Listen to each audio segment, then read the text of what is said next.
llamo Celia Martí Andreu, soy de la Falla Vistas y Oriola, tengo 11 años y soy de las Trinitarias. Pues a ver, la verdad es que no pensé en nada, porque en ese momento estaba tan nerviosa que no estaba yo para ponerme a pensar. Lo único que me acordé un poco fue de la falla, de luego cuando se acabara todo y me iba al casal, bueno. Pues estuve allí, todos aplaudiéndome, enhorabuena, me hicieron ahí el pasillo entre yo.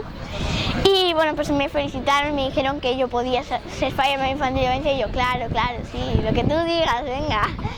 Pero que yo no lo creo. Y bueno, pues eso, que me felicitaron, que he pasado un año inolvidable y que ya, pues eso.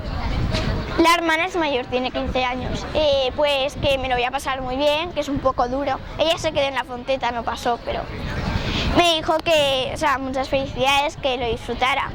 Y mis padres, que la que se me avecinaba encima, que me preparara más que físicamente, psicológicamente, porque se me venía un año encima.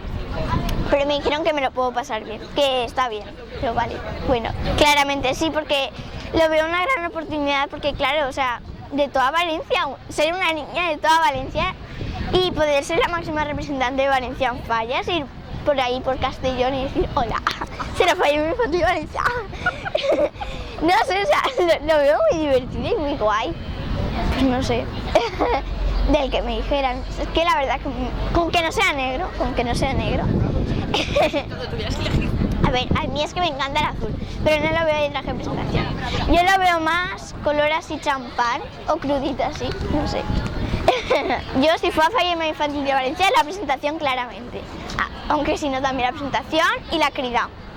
Yo estar ahí en las Torres de Serrano y ver ahí a todo el mundo.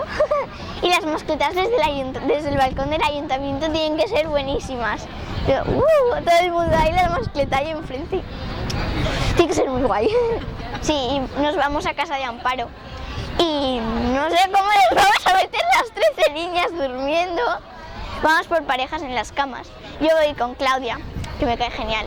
Es una rubia muy maja. Y bueno, pues unas ganas. Me voy yo ahí, pues, tipo las dos ahí, todos a la cama, a la una, a las dos, a cotocó, sí, todas hablando por ahí y gritando. Pobre los padres, yo creo que se van a morir esa noche. Me da algo, así cuelgo el teléfono directamente y digo, ¿qué? No, te has equivocado. Me da algo. Yo creo que me muero en el instante. Yo, mamá, se han equivocado. Me da algo, guau. Creo que me entraría una mezcla de risa, pánico y alegría.